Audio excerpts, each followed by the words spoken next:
sarcasm and asked my father if he was joking. I was 6 then.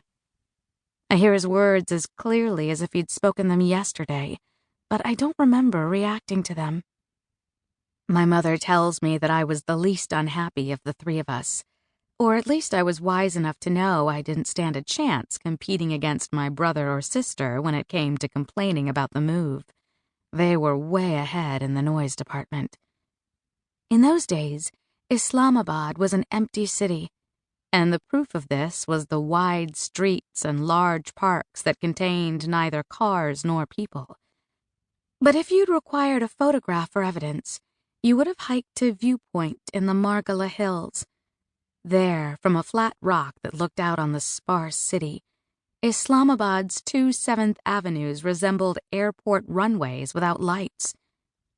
Each time we hiked the trail during our first summer, I prayed the endless tarmac would reach up and take me away from the God-forsaken place to which my father had brought us. I'd once overheard my mother use this precise adjective for Islamabad in a late-night argument with my father. Amir, Layla, and I were among the few Pakistanis to attend the American School of Islamabad.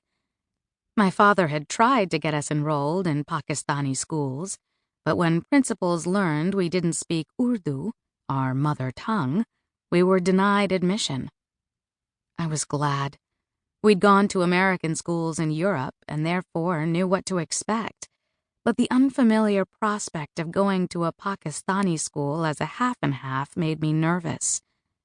Luckily for us, the government of Pakistan had just permitted the American school to build a large campus 45 minutes outside the city.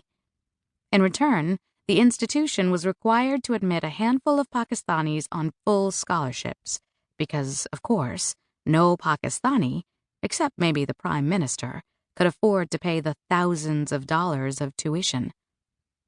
That's how we ended up in the American school, spending 45 minutes every morning riding a yellow school bus to the red brick buildings on the outskirts of Islamabad.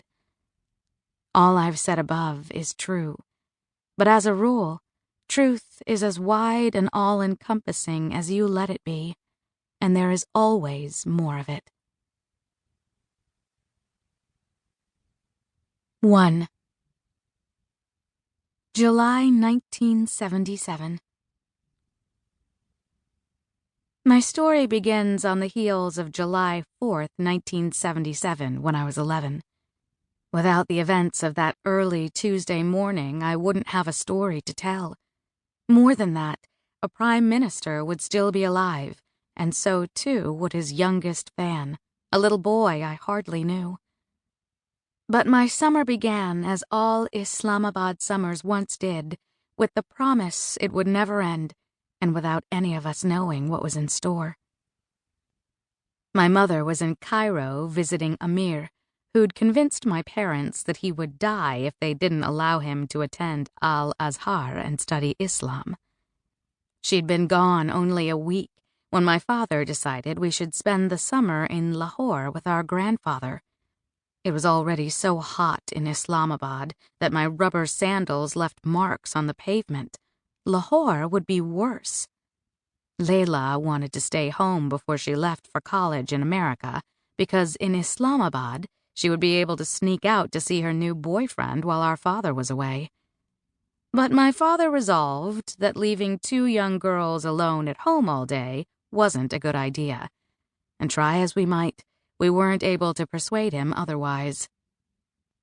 He had our servant, Sadiq, put matching red suitcases on each of our beds, while he stood there with his hands deep in the pockets of his trousers and calmly pointed out, "Either you girls do it, or I will ask Sadiq to do it, and I think you'll want to have a say in what you pack."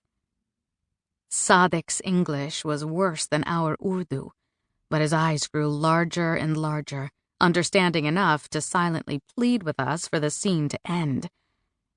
It was in moments like this that Sadiq seemed more like us than a grown man with a wife, a baby, a toddler, and a young son. But it was the realization that we would have to stand watch while Sadiq counted our underwear that sent us.